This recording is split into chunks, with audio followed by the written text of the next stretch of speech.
TRP நடத்தக்கூடிய BEO black education officer வட்டார கல்வி அலுவலர் அந்த எக்ஸாமுக்கு நம்முடைய அகாடமி சார்பாக material plus test page and test page மட்டுமே நம்ம தனியாக காண்டக்ட் பண்ணுறோம். இதில் 4வது யூனிட்டை பொறுத்த மட்டும் ஜென்ரல் சயின்ஸ்ல இருந்து கிட்டத்தட்ட 20 மார்க் வந்து கேட்காங்க.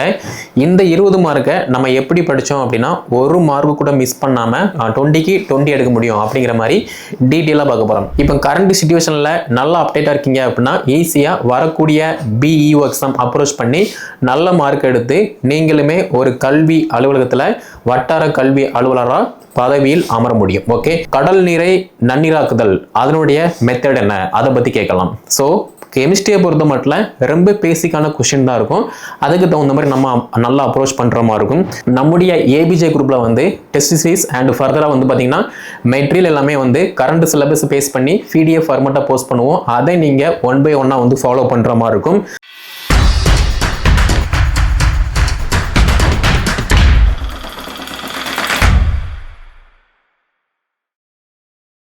டிஆர்பி நடத்தக்கூடிய பிஇஓ பிளாக் எஜுகேஷன் ஆஃபீஸர் வட்டார கல்வி அலுவலர் அந்த எக்ஸாமுக்கு நம்முடைய அகாடமி சார்பாக material plus test page and test page மட்டுமே நம்ம தனியாக காண்டக்ட் பண்ணுறோம். இதில் சிலபஸ் எப்படி படிக்கணும் அப்படிங்கிற மாதிரி டீட்டெயிலாக ஒரு வீடியோ போட்டிருந்தோம். அதுக்கப்புறமா ஃபர்ஸ்ட் யூனிட் வந்து எப்படி படிக்கணும், 3வது யூனிட் வந்து எப்படி படிக்கணும், அதே மாதிரி இப்போ 4வது யூனிட்டை பொறுத்த மட்டும் ஜென்ரல் சயின்ஸ்ல இருந்து கிட்டத்தட்ட 20 மார்க் வந்து கேட்காங்க. இந்த 20 மார்க்கை நம்ம எப்படி படித்தோம் அப்படின்னா ஒரு மார்க் கூட மிஸ் பண்ணாம 20க்கு 20 எடுக்க முடியும் அப்படிங்கிற மாதிரி டீட்டெயிலாக பார்க்க போறோம். ஆக்சுவலா வந்து எப்போதுமே ஒரு போட்டி தேர்வுல இப்போ குரூப் 4 அப்படின்னா தமிழில் வந்து பார்த்தீங்கன்னா 100 கொஸ்டின் இருக்கு. 100க்கு 100 ஈஸியாக வந்து போட்டுடலாம். அதே மாதிரி மேக்ஸில் 25 வினாக்கள் இருக்கு, 20 வினாக்கள் இருக்கு அப்படின்னா 20க்கு 20 ஈஸியாக போட்டுடலாம். ஆனால் இது எல்லாம் தாண்டி ஜென்ரல் ஸ்டடீஸ் அப்படின்னு பார்க்கும்போது, ஜென்ரல் சயின்ஸ் அப்படின்னு பார்க்கும்போது எங்கேருந்து வேணா எப்படி வேணா வந்து கொஸ்டின் கேட்கலாம். அப்படி பார்க்கும்போது சயின்ஸில் யார் நல்லா அப்டேட்டாக இருக்காங்களோ அவங்க மட்டும்தான் ஒரு போட்டித் தேர்வில் ஈஸியாக வந்து பாஸ் பண்ணுறாங்க. ஃபார் எக்ஸாம்பிள் குரூப் 4ல தமிழில் ஃபுல் மார்க் எடுக்கிறவங்க வந்து பாஸ் பண்ணுறது கிடையாது. ஆனால் தமிழில் நல்ல மார்க் எடுத்து ஜஸ்ட் பாஸ் பண்ணால் போதும், தமிழில் நல்ல மார்க் எடுத்தால் போதும். ஆனால் ஜென்ரல் ஸ்டடீஸில் யார் நல்ல மார்க் எடுக்காங்களோ அவங்க தான் வந்து வேலை வாங்குறாங்க. ஓகேவா? அதே மாதிரி எஸ்ஏ எக்ஸாமாக இருக்கட்டும், குரூப் 1 இருக்கட்டும், யூபிஎஸ்சி எக்ஸாமாக இருக்கட்டும், எந்தவித போட்டித் தேர்வாக இருக்கட்டும், காமனாக உள்ளது வந்து எல்லாருமே வந்து நல்லா படிப்பாங்க. ஆனால் ஜென்ரல் ஸ்டடீஸை பொறுத்த மட்டும் யார் அப்டேட்டாக இருக்காங்களோ, ஜென்ரல் சயின்ஸில் யார் அப்டேட்டாக இருக்காங்களோ அவங்க தான் வந்து IAS, IPS, deputy collector, DSP and BEO and DEO வந்து ஆகுறாங்க. அப்படி பார்க்கும்போது நீங்கள் இப்போ கரண்ட் சுச்சுவேஷனில் நல்லா அப்டேட்டாக இருக்கீங்க அப்படின்னா ஈஸியாக வரக்கூடிய பிஇஓ எக்ஸாம் அப்ரோச் பண்ணி நல்ல மார்க் எடுத்து நீங்களுமே ஒரு கல்வி அலுவலகத்தில் வட்டார கல்வி அலுவலராக பதவியில் அமர முடியும். ஓகே, அப்போ இந்த 4வது யூனிட்டை பொறுத்த மட்டும் general science, physics, chemistry, botany, zoology இந்த 4 டாபிக்ல இருந்து கிட்டத்தட்ட 5 வினாக்கள் வந்து கேட்க போறாங்க.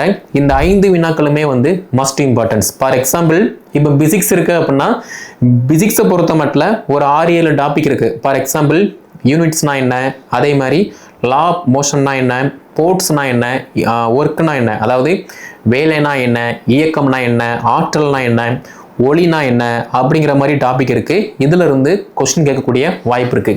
இதுல இருந்து மட்டும்தான் கேட்பாங்களா அப்படின்னா இதை தாண்டியுமே வந்து கேட்பாங்க. ஃபார் எக்ஸாம்பிள் இயற்பியல்ல 2024 வருடம் நோபல் பரிசு பெற்ற சயின்டிஸ்ட் வந்து யாரு அப்படிங்கிற மாதிரி கேட்கலாம். அதே மாதிரி வேற ஏதாவது கண்டுபிடிப்புகள் பற்றி அவர்களுடைய பெயர்கள், பயோகிராபியை பத்தியுமே வந்து கேட்கக்கூடிய வாய்ப்பு இருக்கு. அப்போ சயின்ஸை பொறுத்த மட்டும், பிசிக்ஸை பொறுத்த மட்டும் இதுல இருக்கக்கூடிய டாபிக் எல்லாமே வந்து நல்லா நம்ம அப்டேட்ல வந்து இருக்கணும். அது மட்டும் இல்லாம பிசிக்ஸ் சம்பந்தப்பட்ட ஃபர்தரான பேசிக் அப்டேட்டுமே வந்து நமக்கு தெரியணும். ஓகேவா? இது வந்து மஸ்ட். நெக்ஸ்ட் பார்த்தீங்க அப்படின்னா கெமிஸ்ட்ரி.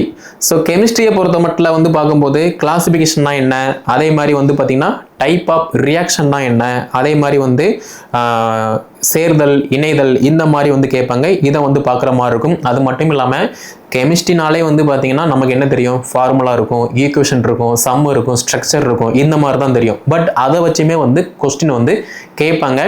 இது வந்து கஷ்டமா ஈஸியா அப்படிங்கிறத தாண்டி நம்ம இதை எப்படி அப்ரோச் பண்ணுறோம் அதை பொறுத்து மட்டும்தான் நம்ம மார்க் வந்து தீர்மானிக்கப்படுது. ஃபார் எக்ஸாம்பிள் இப்போ நம்ம வீட்டில் வந்து நார்மலாகவே வந்து சிலிண்டர் நம்ம யூஸ் பண்ணுவோம்.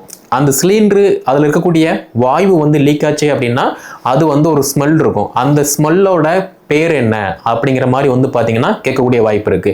இது வந்து ஒரு பேசிக்கான கொஸ்டின் தான். ஆனால் அந்த பேசிக்கானது வந்து நிறைய பேருக்கு வந்து தெரியாது. ஓகேவா?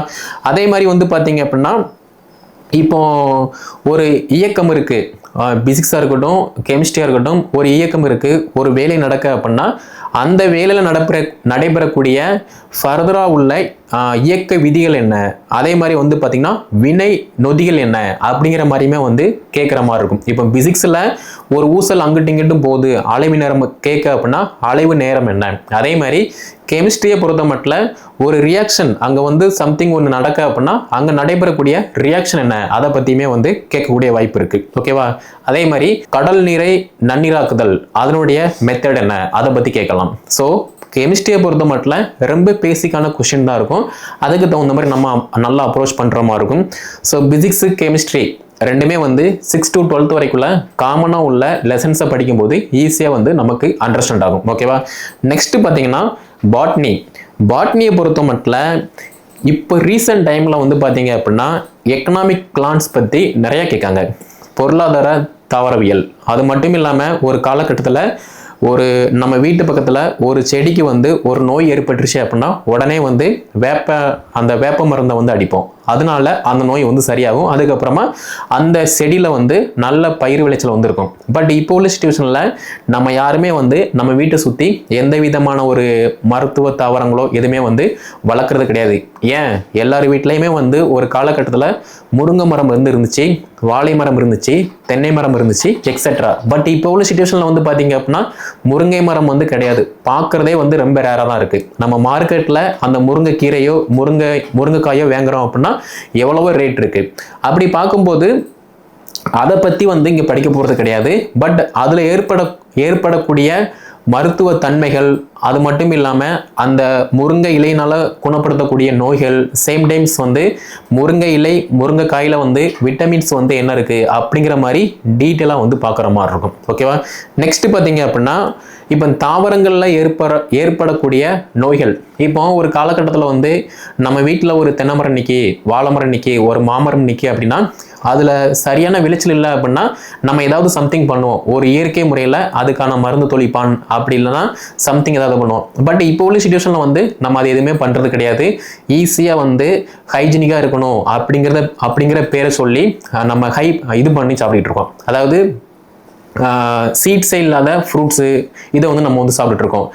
எந்த ஒரு வெஜிடபிள்ஸில் ஃப்ரூட்ஸில் புழு வாழுதோ அதை நம்ம சாப்பிடும்போது மட்டும்தான் மக்கள் வந்து உயிர் வாழ முடியும். பட் இப்போ உள்ள சிச்சுவேஷனில் வந்து நம்ம என்ன திங்க் பண்ணுறோம் அப்படின்னா இந்த காய்கறியில் இந்த பழங்களில் புழு இருக்குது, அதை நம்ம சாப்பிட்டோம் அப்படின்னா நம்ம உயிருக்கு வந்து சேதம் ஏற்படும் அப்படிங்கிற மாதிரி வந்து நம்ம திங்க் பண்ணிட்டு இருக்கோம். இப்போ எங்கள் வீட்டிலலாம் வந்து பார்த்தீங்கன்னா ஒரு காலகட்டத்தில் நான் 10th 8th படிக்கும்போது கத்திரிக்காய், தக்காளி, வெண்டைக்காய் இதிலலாம் வந்து பார்த்தீங்கன்னா புழு இருக்கும். அதை கட் பண்ணி போட்டுட்டு ஃபர்தராக உள்ள அந்த பார்ட்ஸை வந்து சாப்பிடக்கூடிய வாய்ப்பு இருக்குது. இந்த கிராமத்து சைடு இந்த 90 கிட்ஸ் எல்லாத்துக்குமே இது வந்து தெரியக்கூடிய வாய்ப்பு இருக்குது. இப்போ உள்ள 2K கிட்ஸ்க்கு தெரியாது. பட் 90 கிட்ஸ்க்கு வந்து பார்த்தீங்கன்னா இது வந்து தெரியக்கூடிய வாய்ப்பு இருக்குது. அதே மாதிரி சத்துணவில் வந்து பார்த்தீங்கன்னா ஸ்கூலில் பள்ளியில் வந்து இந்த மதிய உணவு திட்டம் வந்து போடுவாங்க. அங்கே வந்து சுண்டல் தருவாங்க அண்ட் பாசிப்பயிறு எல்லாமே தருவாங்க. பாசிப்பயிறு அப்புறம் இன்னும் ஒரு சில பருப்பு வகைகள் தருவாங்க. அதுலேயுமே வந்து பார்த்தீங்கன்னா வண்டு பூச்சி எல்லாமே இருக்கும். அதையெல்லாம் ஓரங்கட்டி வச்சுட்டு அதை நாங்கள் வந்து சாப்பிட்ருக்கோம். ஸோ இப்போ உள்ள சிச்சுவேஷன் வேறு, அப்போ உள்ள சிச்சுவேஷன் வேறு. அப்போ உள்ள நம்ம உடல்நிலை வந்து வேறு, இப்போ உள்ள உடல்நிலை வந்து வேறு. ஸோ அதை பற்றி டீட்டெயிலாக வந்து இந்த பாட்னியில் வந்து படிக்கிற மாதிரி இருக்கும்.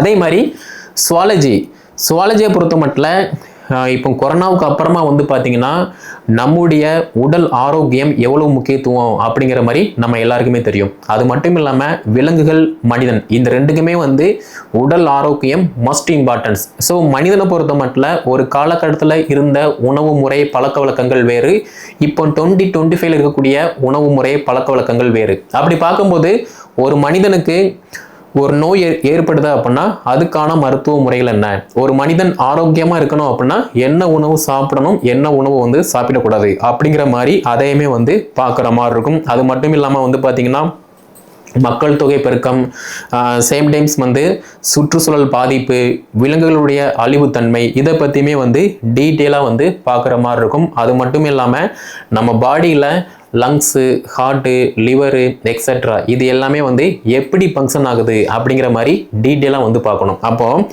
பிசிக்ஸு, கெமிஸ்ட்ரி, பாட்னி, சுவாலஜி இந்த 4 டாப்பிக்ல இருந்து 4 பாடத்துல இருந்து பார்த்தீங்க அப்படின்னா 5 வினாக்கள் வீதம் ஒரு 20 வினாக்கள் கேட்காங்க. இந்த 20 வினாக்களுமே வந்து ஒரு பேசிக்கான வினாவாக தான் இருக்கும். ஆனால் கஷ்டமாக இருக்கிற மாதிரி இருக்கும். நம்ம படித்தோம் அப்படின்னா ஈஸியாக வந்து ஆன்சர் பண்ணிடலாம். ஓகேவா?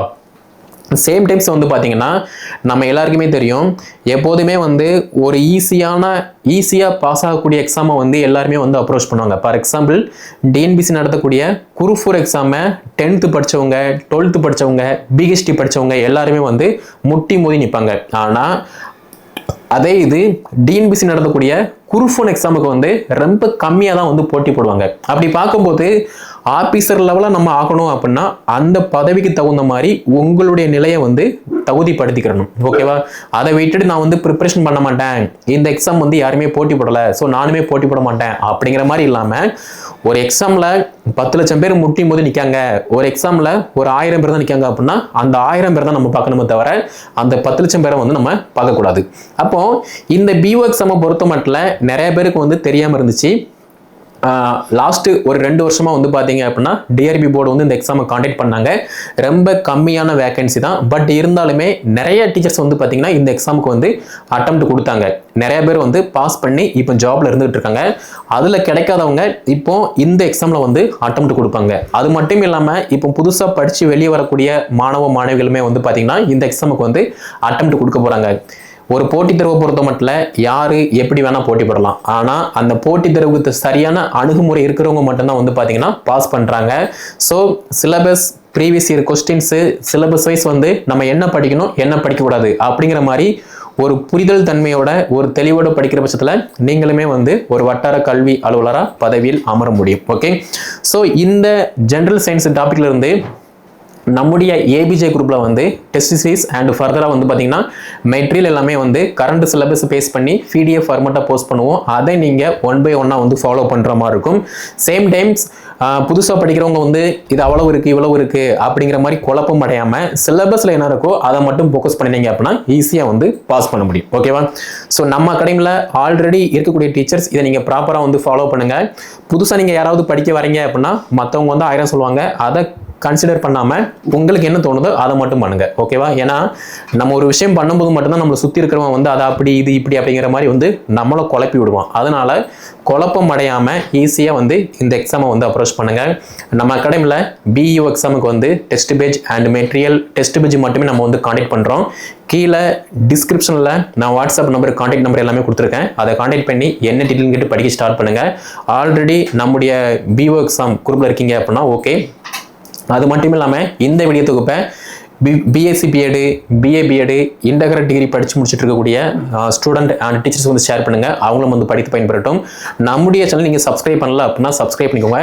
அடுத்த வீடியோ தொகுப்பில் யூனிட் 5 அதாவது ஹிஸ்ட்ரி, நேஷனல் இந்தியா மூமெண்ட், அது மட்டும் இல்லாமல் இந்தியா அண்ட் கான்ஸ்டியூஷனல் டெவலப்மெண்ட் அதை பற்றி டீட்டெயிலாக பார்க்கலாம். எப்படி படிக்கணும், என்ன பண்ணணும், என்ன பண்ணக்கூடாது அப்படிங்கிற மாதிரி டீட்டெயிலாக பார்க்கலாம்.